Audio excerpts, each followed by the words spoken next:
اعوذ باللہ من الشیطان الرجیم بسم اللہ الرحمن الرحیم اللہم صلی علی سیدنا و مولانا محمد وعلی آل سیدنا و مولانا محمد وبارک وسلم علیہ۔ آج کی حدیث مبارکہ میں جو ہم سیکھنے جا رہے ہیں اس کا عنوان ہے کہ یہ جو بخار ہوتا ہے، بیماری ہے جو بخار، یہ اصل میں ہے کیا چیز؟ اس کے بارے میں حدیث مبارکہ کا کیا حکم ہے، پیارے آقا نے کیا ارشاد فرمایا ہے۔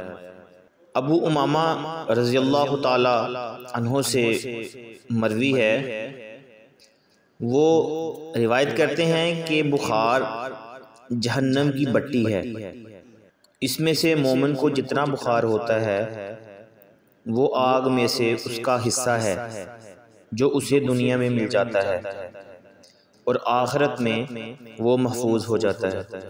سبحان اللہ۔ یعنی کہ جو بخار، جو بیماری ہے، جب ہمیں بخار ہوتا ہے تو وہ اصل میں حدیث مبارکہ میں ہے کہ وہ جہنم کی بٹی ہے۔ جیسے بٹی ہوتی ہے لوہے کی بٹی جس میں سریا پگھلاتے ہیں، لوہا پگھلاتے ہیں، ویسے ہی جہنم کی بٹی ہے۔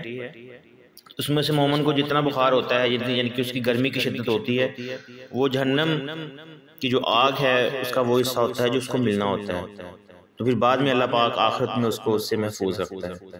اللہ پاک سے دعا ہے کہ اللہ پاک ہمیں عمل کی توفیق عطا فرمائے، آمین ثم آمین۔